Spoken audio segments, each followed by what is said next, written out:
Mais qu'est-ce qu'on vient de vivre? Mais c'était quoi ce final? Là, c'était Final Fantasy, c'était Destination Finale. Dites-vous là, Richarlison, pensant avoir donné la victoire à Tottenham à la 91e minute, il était en pleurs.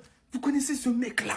Il est trop bête en fait parce que c'était pas fini. Il était en train de pleurer et là, il en revient pas. Voilà comment ça a fini pour lui. Mais avant de vous parler de ce scénario de fou, parlons du match. Sur mon snap, allez me suivre d'ailleurs, j'étais là en mode première mi-temps, Manchester United, ils dominaient leur sujet. C'était cohérent défensivement, offensivement, c'était pas incroyable, mais efficace. Centre d'Amad Diallo, tête de Mbeumo, 1-0 pour Manchester United. Côté Tottenham, c'était dur, on va pas se mentir, première mi-temps, ils n'arrivaient pas à développer leur jeu.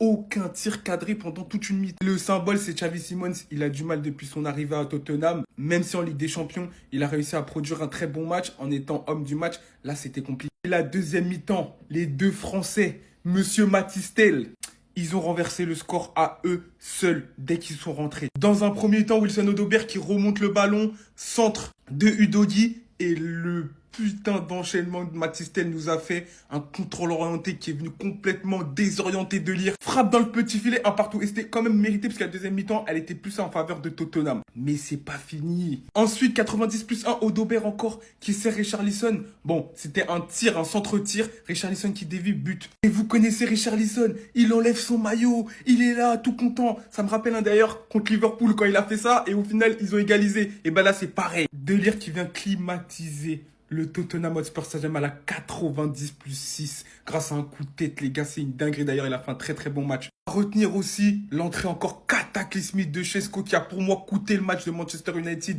parce que là, 86e minute, il était tout proche de marquer le 2-1. Ça aurait tué les espoirs, mais il est venu tergiverser, il était lent et ça a permis à Mickey Van de Ven, franchement, ça a permis à Mickey Van de Ven de venir intervenir. Bref, résultat des courses, statu quo, 7 points d'avance toujours pour Arsenal, mais c'était dingue.